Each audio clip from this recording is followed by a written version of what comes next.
Wa du'a min anfa'il adwiyah. Doa itu termasuk obat yang paling bermanfaat. Wa huwa aduwwul bala. Dan doa itu musuhnya musibah. Yadfa'uhu wa yu'alijuhu. Yaitu mencegahnya dan mengatasinya kalau sudah terjadi. Wa yamna'u nuzulahu wa yarfa'ahu. Mencegah turunnya dan menghilangkannya.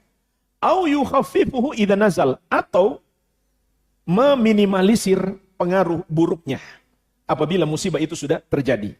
Wa huwa silahul mu'min, dan doa adalah senjatanya orang-orang yang beriman. Walahu ma'al bala salatu maqamat, dan pengaruh doa terhadap musibah ada 3 tingkatan.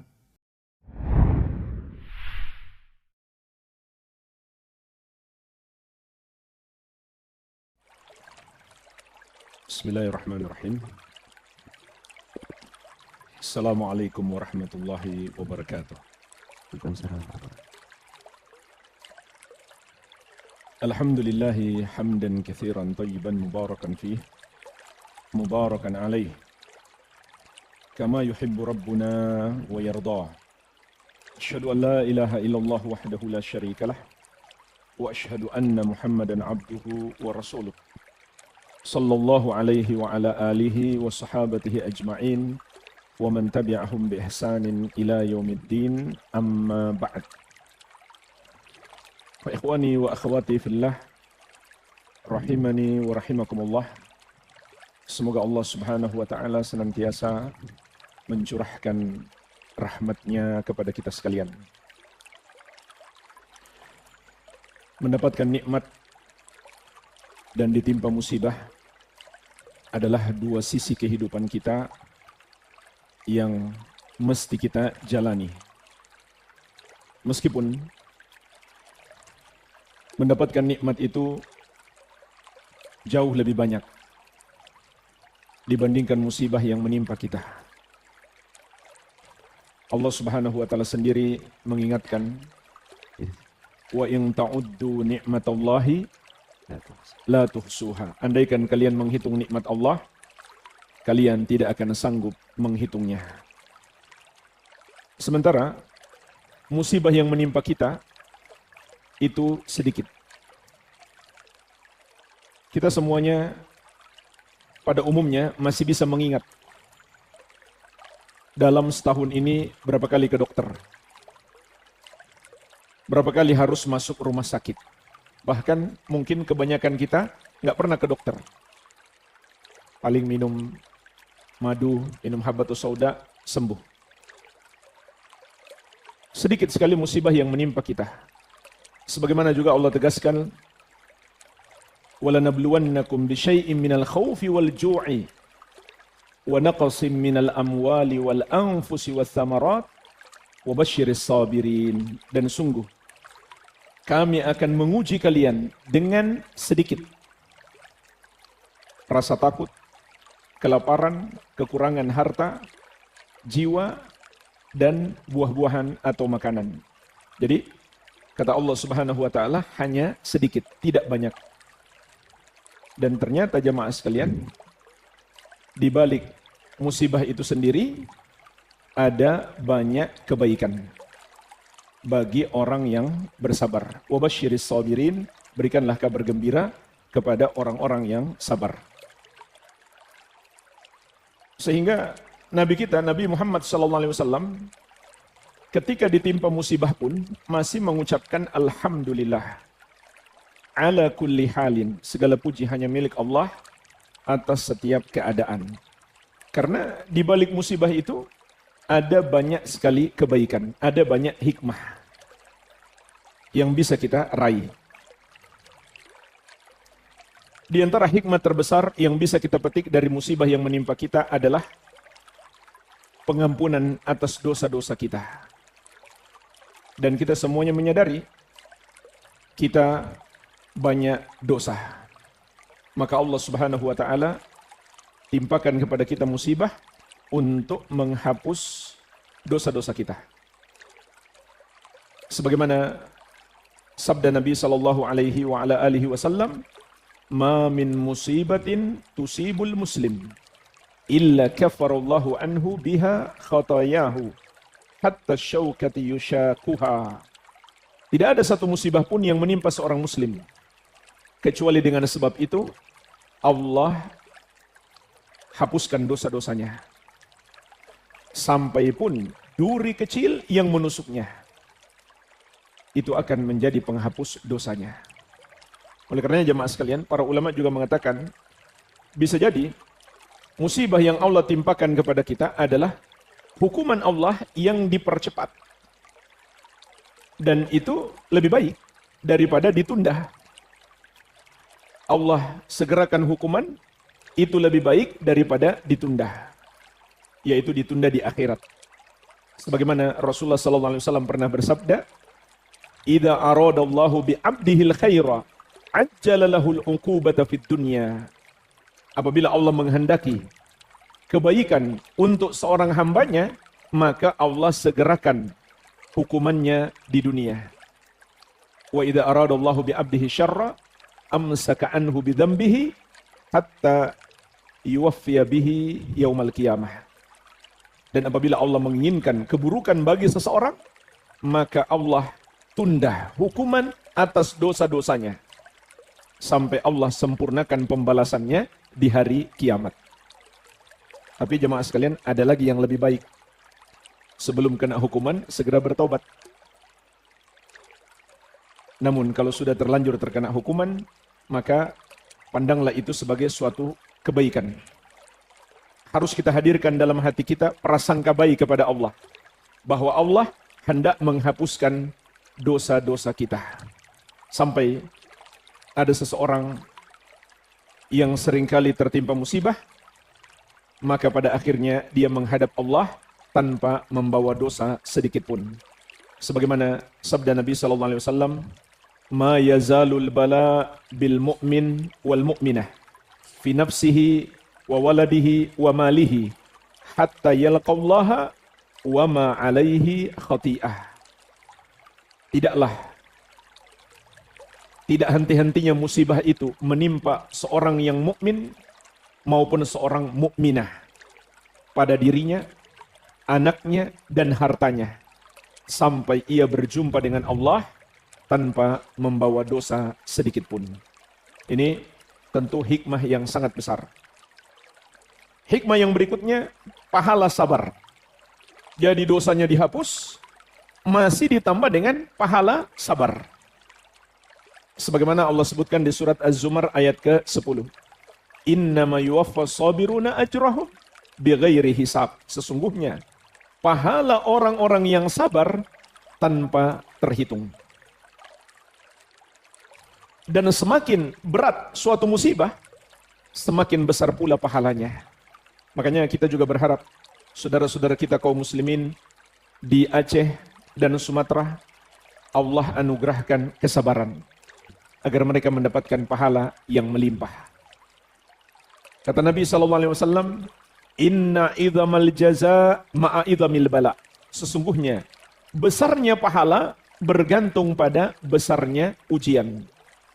Wa inna Allaha idza ahabba qauman ibtalahum. Dan sesungguhnya Allah apabila mencintai satu kaum, maka Allah akan timpakan kepada mereka bala. Ujian berupa musibah. Faman radiya falahu ridha wa man sakhita falahu sakhat. Siapa yang ridho, maka Allah pun ridho kepadanya. Siapa yang marah, maka Allah pun marah kepadanya. Jadi hadis ini juga menjelaskan hikmah dari musibah adalah kita mendapatkan satu tanda cinta Allah kepada kita. Kalau kita ridho, maka kita pun mendapatkan ridho Allah. Oleh karenanya jemaah sekalian, meridhoi takdir Allah berupa musibah itu hukumnya wajib. Hanya saja ulama di sini membedakan antara meridhoi takdir Allah dan meridhoi apa yang Allah takdirkan. Ini dua hal yang berbeda. Meridhoi takdir Allah artinya meridhoi perbuatan Allah menakdirkan. Dan semua terjadi berdasarkan perbuatan Allah. Adapun manusia melakukan sesuatu sehingga terjadi musibah, itu cuma sebab. Itu cuma sebab. Dan tentu, orang yang melakukan suatu sebab keharaman, dia mendapatkan dosa. Orang-orang yang menebang hutan tanpa memikirkan konsekuensi bencananya, mereka mendapatkan dosa. Tapi kita harus paham, itu cuma sebab. Yang menakdirkan, yang berbuat adalah Allah Subhanahu wa Ta'ala. Ma asaba min musibatin fil ardi wala fi anfusikum.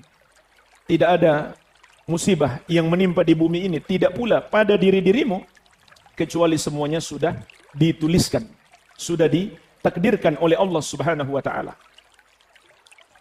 Ma asaba min musibatin fil ardi wala fi anfusikum illa fi kitabim min qabli an nabra'aha. Allah sebutkan di surat Al-Hadid ayat ke-22. Tidak ada satu musibah pun yang terjadi di bumi, tidak pula yang menimpa dirimu, kecuali sudah terdapat dalam sebuah kitab sebelum kami menciptakannya. Sudah Allah tulis terlebih dahulu. Inna dzalika 'alallahi yasir. Sesungguhnya yang demikian itu mudah bagi Allah Subhanahu wa Ta'ala. Oleh karenanya, dari sisi perbuatan Allah menakdirkan, wajib kita ridho. Apa yang akan kita dapatkan? Faman radiya falahu ridho. Kata Nabi SAW, siapa yang ridho, Allah pun ridho kepadanya. Wa man sakhita falahu sakhat. Siapa yang marah, Allah pun marah kepadanya. Ini dari sisi takdir. Yang kedua, dari sisi apa yang Allah takdirkan, yaitu musibah itu sendiri. Apakah kita harus ridho? Maka di sini ada dua macam musibah. Yang pertama, musibah yang menimpa agama seseorang. Dan itulah musibah terbesar sesungguhnya, yaitu dia terjerumus dalam dosa. Maka terhadap perbuatan dosa itu tentu kita nggak boleh ridho. Karena Allah membenci perbuatan dosa. Apa yang Allah benci, kita pun harus membenci. Itulah yang disebut benci karena Allah Subhanahu wa Ta'ala. Yang kedua, musibah yang menimpa dunia. Misalkan harta kita hilang, seperti yang terjadi pada saudara-saudara kita di Aceh dan Sumatera saat ini. Rumah habis. Ada yang selamat hanya membawa baju di badan saja. Rumah habis, pakaian habis semua, kendaraan habis, uang habis semuanya. Haruskah kita ridho? Para ulama mengatakan, hukum meridhoinya sunnah. Tidak sampai wajib. Kenapa? Karena itu berat. Sehingga kalau seseorang sampai ridho dengan musibah yang menimpa dirinya, maka itu suatu keadaan yang sangat tinggi. Melebihi sabar. Maka yang wajib adalah sabar. Dan yang dimaksud dengan sabar adalah kita tetap berpegang teguh dengan syariat Allah ketika ditimpa musibah. Kita tidak melampiaskan emosi kita dengan melakukan sesuatu yang Allah murkai. Itu hakikat sabar. Rasulullah SAW pernah bersabda, "Laisa minna man latamal khududa wa syaqqal juyuba wa da'a bida'wal jahiliyah." Bukan bagian dari kami orang yang ditimpa musibah, kemudian dia menampar-nampar pipi atau menyakiti dirinya sendiri dan merobek-robek pakaian atau merusak barang-barang miliknya sendiri dan menyeru dengan seruan jahiliyah. Contoh seruan jahiliyah adalah ucapan-ucapan yang menunjukkan dia tidak ridho dengan takdir Allah Subhanahu wa Ta'ala. Jadi itu contoh orang yang tidak sabar. Dia menyakiti diri sendiri. Bahkan ada yang sampai bunuh diri karena tidak sabar. Atau dia merusak barang-barang miliknya. Maka itu menunjukkan dia tidak sabar. Termasuk jemaah sekalian, orang yang tidak sabar ketika wafat orang yang dia cintai, dia menangis dengan suara keras. Histeris, teriak-teriak. Kalau menangis biasa saja, boleh. Rasulullah SAW pun menangis saat wafat anak beliau atau cucu beliau. Tapi beliau tidak mengeraskan suara. Mengeraskan suara ketika ditimpa musibah, itulah yang disebut dengan an-niyahah, meratapi mayit. Jadi itu contoh ketidaksabaran. Menyelisihi syariat Allah Subhanahu wa taala ketika ditimpa musibah. Ini yang wajib. Ini hukumnya wajib. Apapun musibah yang menimpa kita, hadapi dengan kesabaran. Nah, ridho itu sunnah. Tidak sampai wajib. Ridho artinya dia lapang dada menghadapi mobilnya hilang, uangnya hilang, hartanya, rumahnya hilang, bahkan keluarganya hilang. Hatinya lapang. Itu tidak sampai wajib. Adapun terhadap perbuatan Allah menakdirkan, maka wajib untuk kita ridhoi. Ada lagi yang lebih tinggi daripada ridho, yaitu bersyukur. Dapat musibah malah senang, malah bersyukur. Itulah para ulama salaf dahulu. Kenapa? Karena mereka mengetahui di balik musibah ada banyak kebaikan. Di balik musibah ada banyak kebaikan. Tadi sudah kita sebutkan, di antaranya dosa-dosa diampuni, bagi seorang muslim ini kebaikan terbesar. Begitu pula masih dapat pahala yang melimpah, pahala yang sangat besar, yaitu pahala kesabaran. Kemudian meraih cinta dan ridho Allah Subhanahu wa ta'ala. Begitu pula jemaah sekalian, termasuk nikmat terbesar di balik musibah adalah mendapatkan hidayah. Mendapatkan hidayah dari Allah Subhanahu wa ta'ala. Tapi syarat mendapatkan hidayah, kita harus yakin musibah itu takdir Allah dan kita hadapi dengan kesabaran.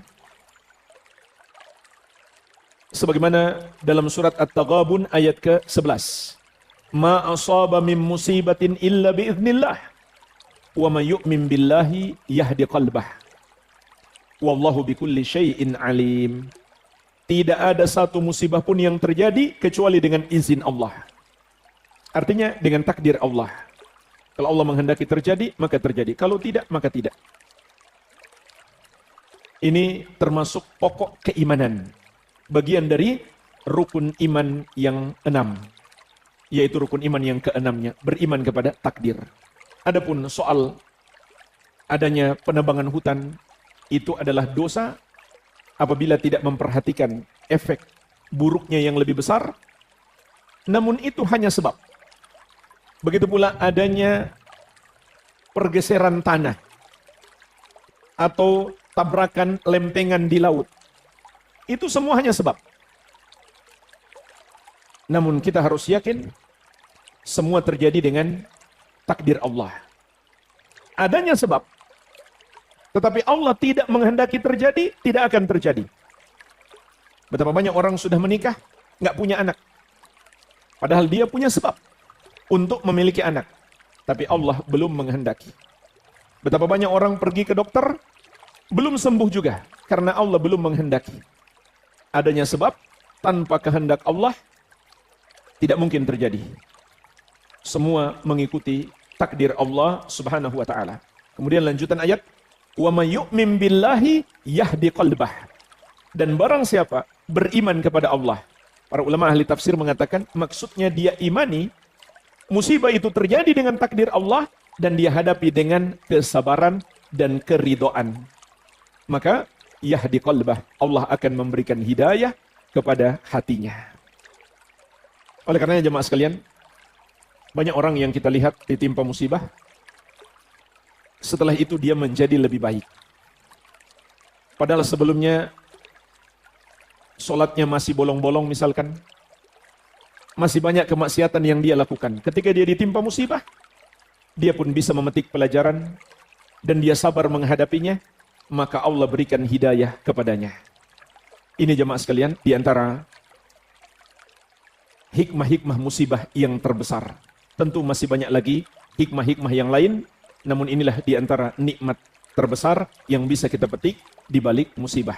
Sehingga para ulama dahulu bukan hanya bersabar, mereka pun ridho bahkan bersyukur atas musibah yang menimpa mereka. Sampai ada orang yang ketika sakit nggak mau sembuh. Yaitu kisah seorang wanita hitam yang awalnya minta didoakan kepada Nabi SAW supaya sembuh. Ternyata Nabi SAW mengabarkan kepadanya, kalau mau sabar lebih baik. Kalau mau saya doakan, saya akan doakan. Ternyata wanita itu memilih sabar. Nggak jadi pingin sembuh. Karena mengetahui di balik sakitnya tersebut ada banyak sekali kebaikan. Yang mungkin kebaikan itu belum terlalu kita rasakan di dunia. Tapi bagi orang yang beriman, haruslah kita yakin. Kita akan melihat kebaikan-kebaikan itu di akhirat insyaallah ta'ala. Mungkin ini sedikit yang bisa saya sampaikan. Wabillahi taufik.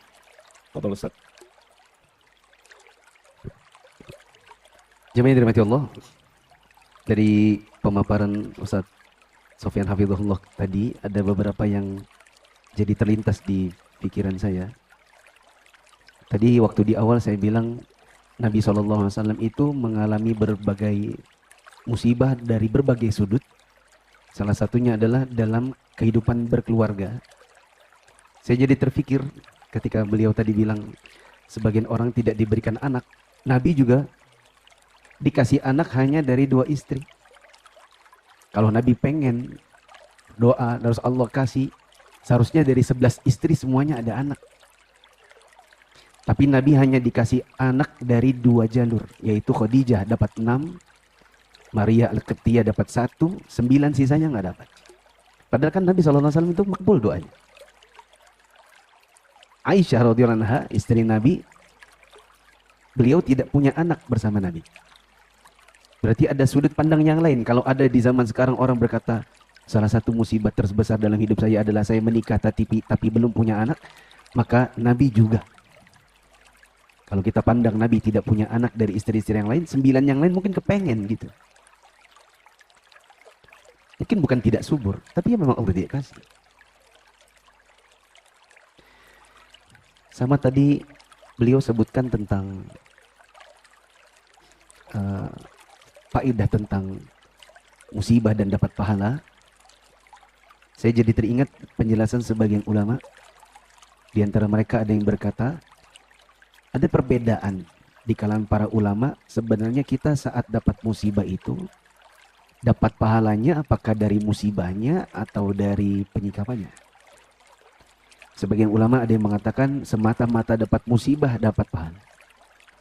Sebagian lagi mengatakan kita dapat pahala bukan karena musibahnya, tetapi karena cara menyikapinya yang penuh dengan sabar dan ridho.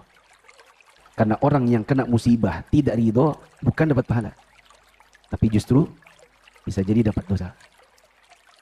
Ya, seperti tadi ada hadis yang beliau sebutkan, laisa minna man latamal khududa wa syaqal juyuba wa da'a bi da'watil jahiliyah.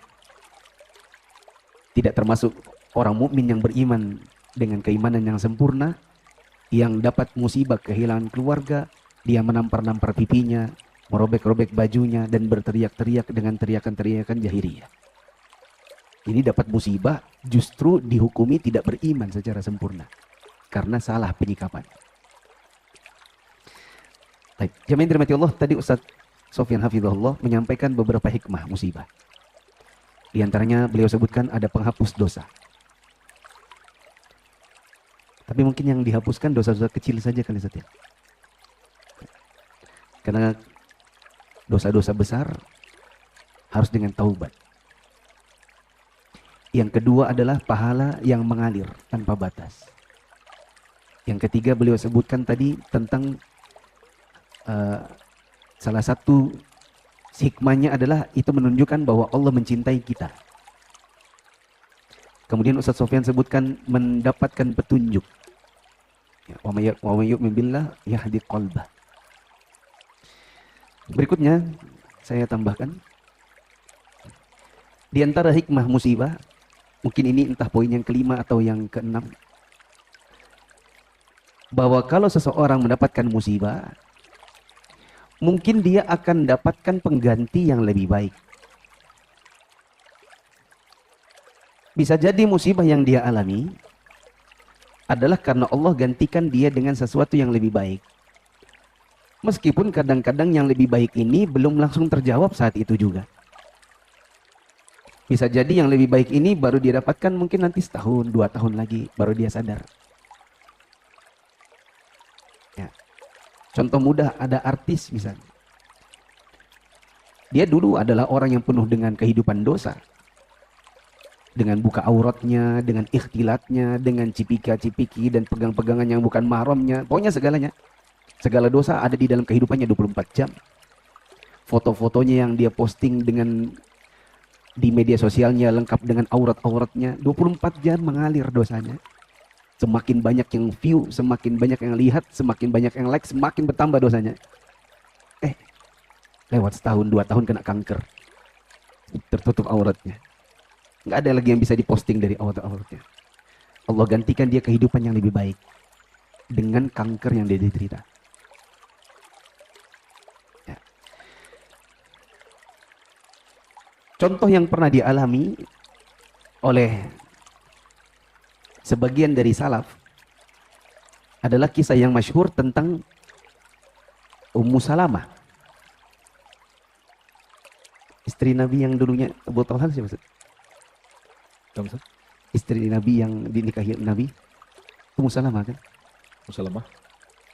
Yang jandanya Abu Talha, jandanya Abu Salamah. Ummu Salamah ya. Kok Abu Talha?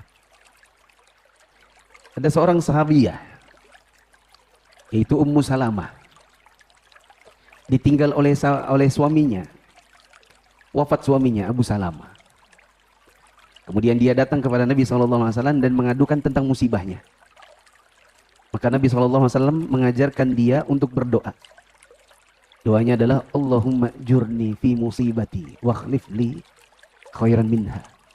Wa akhlif li khairan minha. Ya Allah, berikanlah pahala yang menimpaku dalam musibah ini. Berikanlah pahala dari musibah yang menimpa diriku ini. Wa akhlif li khairan minha, dan tolong gantikan dengan yang lebih baik daripada yang hilang sekarang ini. Yang hilang adalah suami Abu Salamah. Ya.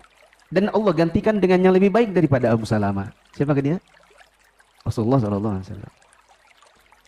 Jadi Nabi SAW mengajarkan kepada salah seorang seorang istrinya yang merupakan mantan suami dari sahabat yang lain, mantan istri dari sahabat yang lain, agar Allah berikan kepada dia sesuatu yang lebih baik. Dan ternyata Allah berikan yang lebih baik, yaitu suami baru yang lebih baik. Nabi SAW kemudian menikahi Ummu Salamah. Jadi kalau kita misalnya merasa saya ini ya Allah lagi sedih banget, lagi susah banget kayaknya, misalnya cerai. Kebetulan memang ada beberapa ikhwah yang saya ketahui rumah tangganya bermasalah. Ada yang cerai, ada yang enggak jadi cerai, ada yang gantung enggak jelas. Ya, ada yang ditinggal wafat istri atau ditinggal wafat suami. Ya, untuk dia maka jangan begitu larut dalam musibah. Karena bisa jadi ternyata Allah gantikan untuk dia yang lebih baik daripada yang meninggalkannya. Mungkin ternyata ya, bila ada perceraian, ya udah enggak usah terlalu sedih. Mungkin bisa jadi ternyata setelah ini dapat istri yang lebih baik. Ya. Kebetulan ternyata yang bertanya kepada saya lewat WA ini hadir. Saya bilang mungkin ternyata Allah gantikan kepada antum istri yang lebih baik daripada yang kemarin. Yang mungkin juga antum dapatnya di tempat sembarangan kali. Mungkin antum DM dia mau, antum ganjeni dia suka, bahkan mungkin ada perbuatan kalian berdua sebelum menikah yang sebenarnya itu nggak boleh dalam agama. Ya, dan sebenarnya di situ sudah tanda-tanda, oh ini tanda-tanda nggak bagus jadi istri misalnya. Ternyata antum lanjutkan jadi pernikahan. Ternyata setelah itu Allah takdirkan berpisah. Mungkin antum setelah ini akan dapat yang lebih baik lagi. Asalkan bersabar. Gak tahu nanti mungkin sekian bulan, sekian tahun lagi baru dapat pengganti. Baru setelah ini ya Allah, alhamdulillah dapat yang lebih baik. Saya dulu hampir menikah dengan seorang akhwat. Bukan istri saya yang sekarang ini. Ini bunganya sekolah saya di SMA 1. Ya, orang-orang berebut dapatin dia, saya nggak berebut. Ternyata saya yang dapat. Saya lamar, sekali lamar langsung diterima. Bapaknya petinggi di perusahaan migas. Ibaratnya kalau tinggal melanjutkan, mau masuk migas gampang, mau melanjutkan kehidupan nyaman mudah. Tapi ternyata Allah tidak kasih. Singkat kata, lamaran diterima tapi pernikahan tidak jadi. Lalu Allah takdirkan dapat istri yang sekarang. Saya kalau mengevaluasi bagi diri saya lebih ridho dengan kenyamanan yang sekarang. Mungkin sebagian teman-teman tahu karena beberapa hari lalu ada disiarkan talkshow inspirasi hijrah. Dulu saya adalah mahasiswa UGM, tapi cuma 1 semester. Mungkin banyak orang yang tinggal di Balikpapan, kepengen anaknya masuk di UGM, apalagi orang Balikpapan banyak migasnya, sangat senang kalau anaknya bisa masuk di teknik geologi UGM. Tapi cuma 1 semester tidak lanjut, Allah gantikan dengan kampus yang lain. Saya berpikir kalau seandainya dulu lanjut di UGM, mungkin ya sudah kerjanya di migas. Tapi ternyata Allah takdirkan saya cuma 1 semester, dipindahkan ke tempat yang lain, di sanalah kenal hidayah sunnah. Dan kalau ditanya apa nikmat mungkin terbesar yang saya rasa akan saya terus ingat sampai wafat, termasuk di antara hidayah yang paling berharga, atau nikmat yang paling berharga, salah satunya adalah hidayah dapat sunnah. Hidayah kenal sunnah ini baru saya dapat di kampus yang lain. Mungkin kalau terus di UGM mungkin bisa jadi gak dapat. Bisa jadi mungkin jadi, ya mungkin belum kenal hidayah saja. Tapi ada yang lebih berharga daripada cuma sekedar dapatkan kehidupan migas. Ya, yaitu bisa kenal hidayah sunnah dan ikut berdakwah di jalan Allah. Itu kenikmatan terbesar. Allah ganti dengan yang lebih baik. Tapi saya baru tahunya setelah sekian tahun. Berhenti dari UGM 2002, baru memahami hidayah sunnahnya di 2006, 2005, 2006. Jadi lewat 3 tahun baru paham gitu. Oh, memang Allah kasih, rasain tuh UGM. Udah rasain kan? Pindah sana. Sana, belajar jadi dai. Dan itu jauh lebih besar, lebih berharga. Tinggal kitanya mau bersabar dan menggali-gali kira-kira apakah yang terbaik yang Allah siapkan setelah musibah ini. Fadhil Ustaz. Ikhwani wa akhwati fillah, rahimani wa rahimakumullah. Paling tidak ada 5 solusi utama menghadapi musibah yang menimpa kita. Yang pertama, bersabar dan berharap pahala dari Allah Subhanahu wa taala. Ketika wafat cucu Nabi sallallahu alaihi wasallam, putri dari putri beliau Zainab bintu Rasulullah sallallahu alaihi wasallam radhiyallahu anha. Maka Nabi sallallahu alaihi wasallam berpesan kepada beliau, murha wal tasbir wal tahtasib. Perintahkanlah dia untuk sabar dan berharap pahala. Jadi 2 hal ini hendaklah kita padukan. Di satu sisi kita sabar menghadapi musibah yang Allah timpakan, di sisi lain kita berharap pahala dari Allah Subhanahu wa taala. Ini harus dihadirkan. Dan ini ibadah. Sabar adalah ibadah hati, berharap pahala juga ibadah hati. Ini juga bisa kita tambahkan pada hikmah musibah. Di balik musibah ada banyak pintu ibadah. Di antaranya bersabar dan berharap pahala. Dan ketika musibah dihadapi dengan kesabaran, maka musibah itu akan berubah menjadi kebaikan. Sebagaimana sabda Nabi sallallahu alaihi wasallam, "Ajaban li amril mu'min, inna amrahu kullahu khair, wa laysa dzalika li ahadin illa lil mu'min." Sungguh mengagumkan perkara hidup orang beriman itu. Sesungguhnya semua sisi kehidupannya adalah kebaikan. Dan itu tidak mungkin terjadi kecuali pada orang yang beriman. Apa sisi kebaikan hidupnya? In asabathu sarra syakara fakana khairan lahu. Kalau dia mendapatkan nikmat, dia pun bersyukur. Sehingga nikmat itu menjadi kebaikan baginya. Wa in asabathu darra sabara fakana khairan lahu. Dan apabila dia ditimpa mudarat, maka dia pun bersabar, maka kemudaratan atau musibah itu menjadi kebaikan baginya. Maka jemaah sekalian, kita pun paham, orang yang mendapatkan nikmat dunia belum mendapatkan kebaikan sampai dia syukuri. Dan orang yang ditimpa musibah tidaklah ditimpa keburukan kalau dia hadapi dengan kesabaran. Maka musibah itu akan berubah menjadi kebaikan. Di antara kebaikan orang yang sabar, Allah sebutkan di surat Al-Baqarah ayat 157. Ulaika alaihim salawatu min rabbihim wa rahmah wa ulaika humul muhtadun. Orang-orang yang sabar itulah yang akan mendapatkan salawat dari Rabb mereka serta rahmatnya, kasih sayangnya, dan mereka itulah yang akan mendapatkan hidayah.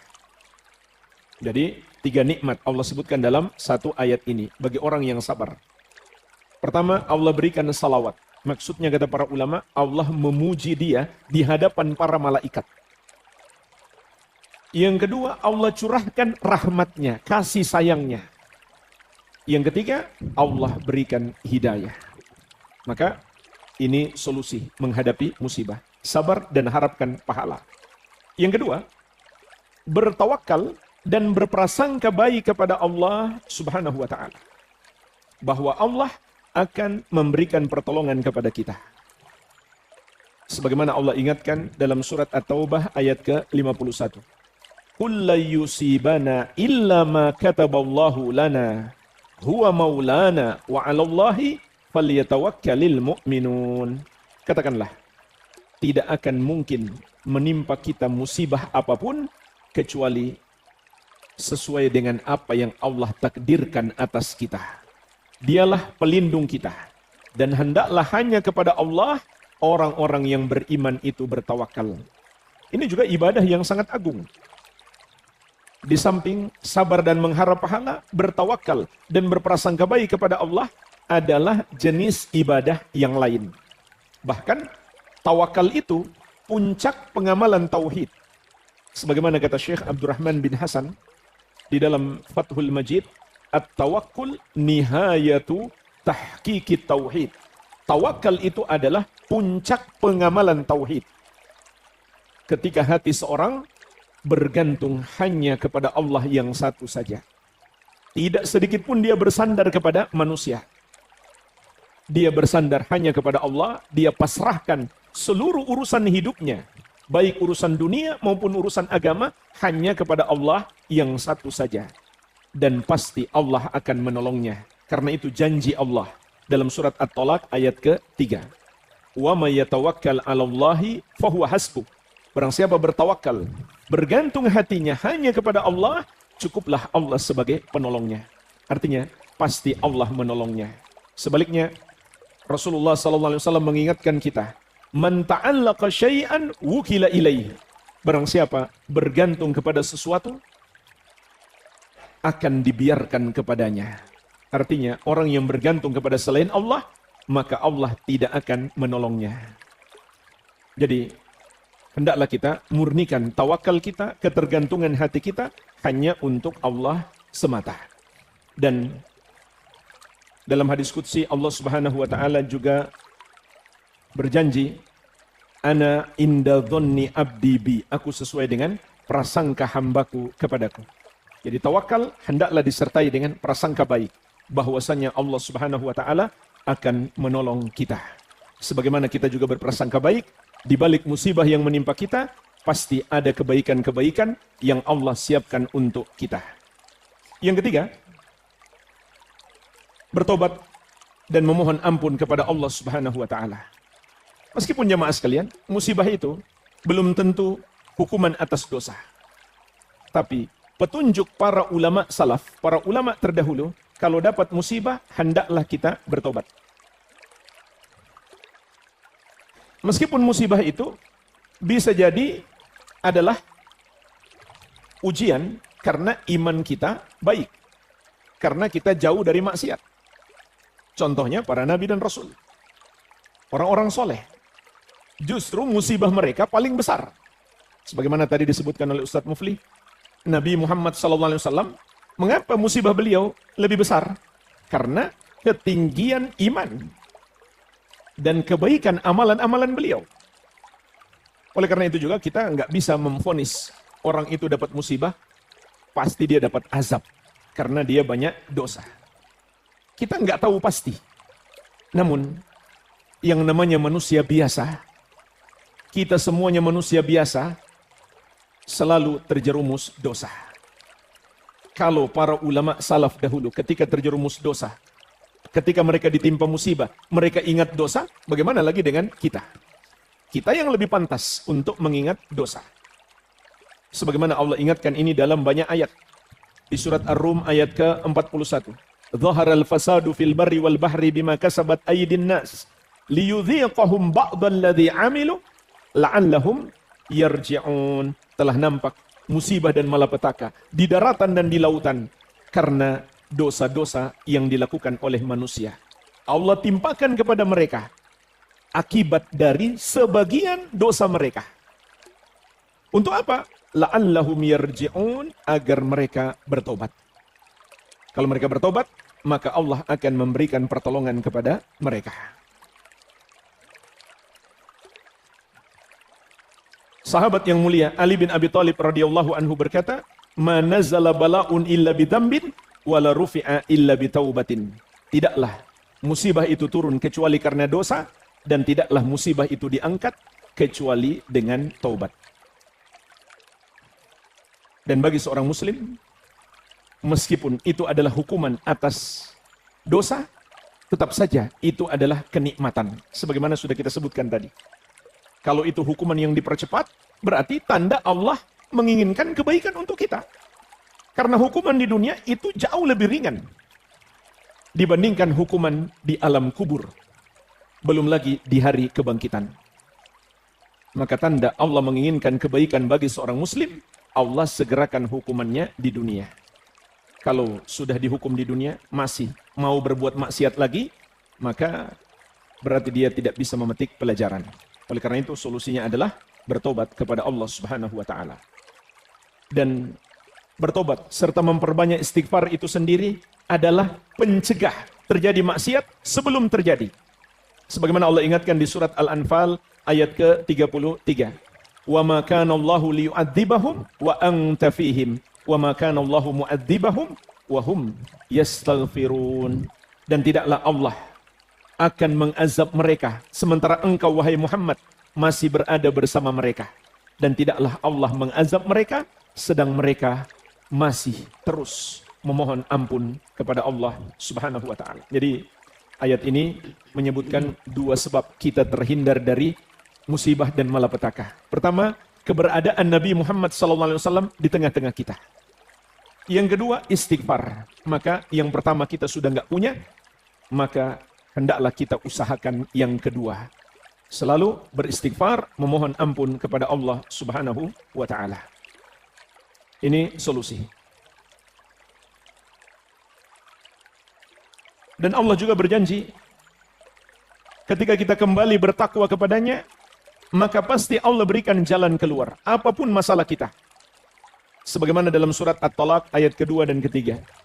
Wa may yattaqillaha yaj'al lahu makhraja wa yarzuqhu min haitsu la yahtasib.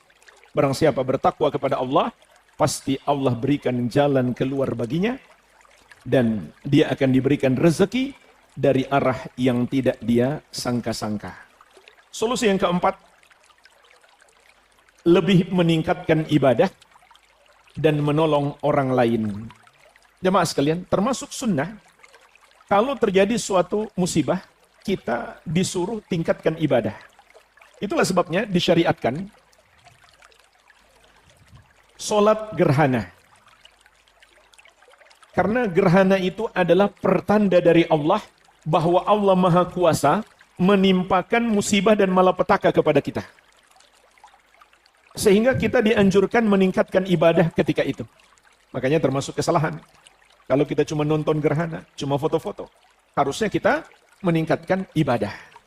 Sebagaimana sabda Nabi SAW, Inna syamsa wal qamara ayatani min ayatillahi la yankhasifani li mauti ahadin wala li hayatihi. Sesungguhnya gerhana matahari dan bulan itu adalah di antara tanda-tanda kekuasaan Allah Subhanahu wa taala.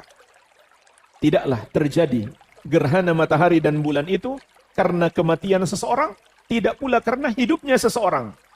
Fa idza ra'aitum min dzalik fad'ullaha wa kabbiru wa sallu wa tasaddaqu. Maka jika kamu melihat terjadi gerhana matahari atau gerhana bulan, berdoalah kepada Allah, bertakbirlah, solatlah, dan bersedekahlah. Jadi kita dianjurkan meningkatkan ibadah. Rasulullah SAW juga mengatakan, Sana'iul ma'ruf taqi masarifassu wal afat wal halakat. Perbuatan baik itu melindungi dari berbagai keburukan, kerusakan, dan kebinasaan. Wa ahlul ma'ruf fid dunya hum ahlul ma'ruf fil akhirah. Dan orang-orang yang berbuat baik di dunia, maka mereka akan mendapatkan kebaikan di hari kiamat. Imam Ibnu Qayyim rahimahullah dalam kitab beliau Zadul Ma'ad berkata, wa min a'zami ilajatil marad fi'lul khair wal ihsan wa dzikir wa du'a wa tadarru wal ibtihal ila Allah wa taubah wa li hadhihi al umur ta'thirun fi daf'il ilal wa husulis syifa. Di antara sebesar-besarnya obat penyakit adalah berbuat baik dan berbuat ihsan kepada orang lain, beramal soleh dan berbuat baik kepada orang lain, berzikir, berdoa, tunduk kepada Allah, bersungguh-sungguh dalam memohon kepada Allah dan bertobat. Maka amalan-amalan ini memiliki pengaruh untuk menghilangkan penyakit dan meraih kesembuhan. Jadi ini pengaruh kebaikan-kebaikan terhadap berbagai macam musibah yang menimpa kita, termasuk penyakit. Sehingga Nabi SAW juga pernah mengatakan, dawau mardakum bisadaqah, obati orang-orang sakit kalian dengan sedekah. Termasuk jemaah sekalian, amal soleh yang bisa mencegah musibah atau menghilangkan musibah adalah melakukan amar ma'ruf nahi mungkar. Ini amal soleh yang sangat agung. Sebagaimana Allah Subhanahu wa taala mengingatkan dalam surat Al-A'raf ayat 165. Falamma nasu ma dzukkiru bihi anjayna alladhina yanhauna 'anis su'i wa akhadna alladhina zalamu bi'adzabin ba'isim bima kanu yafsukun. Ketika mereka melupakan apa yang diperintahkan kepada mereka, maka kami selamatkan orang-orang yang melarang keburukan. Dan kami azab orang-orang zalim dengan azab yang keras atas kefasikan yang mereka lakukan. Faktanya jemaah sekalian, banyak orang ketika ditimpa musibah belum mau kembali kepada Allah. Bahkan ada yang mengungsi di masjid tapi enggak sholat. Maka wajib bagi kita melakukan amar ma'ruf nahi mungkar.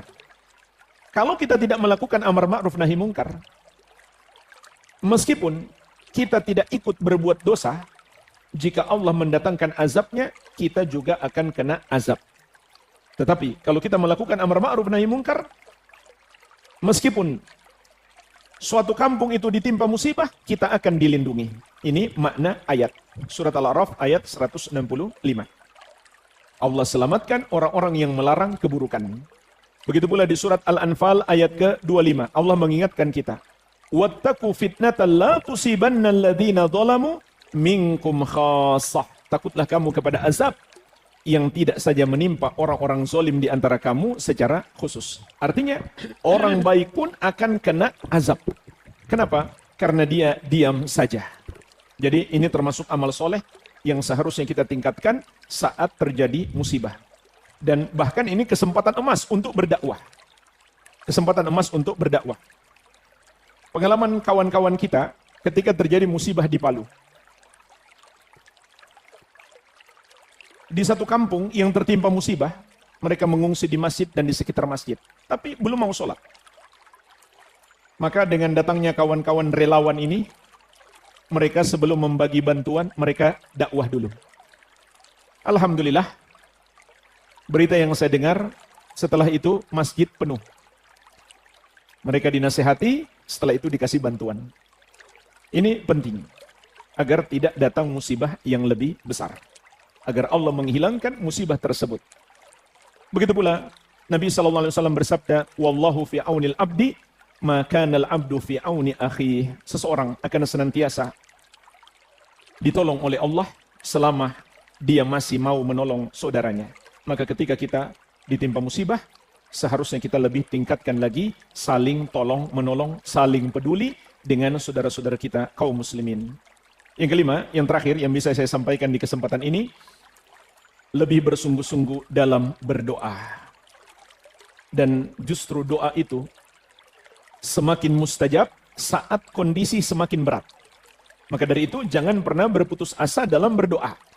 Sebagaimana di surat An-Naml ayat ke-62 Allah Subhanahu wa taala berfirman, "Amman yujibul mutarra idza da'ahu wa yakshifus su'a." Siapakah yang dapat mengabulkan doa orang yang kesulitan tatkala dia berdoa kepadanya?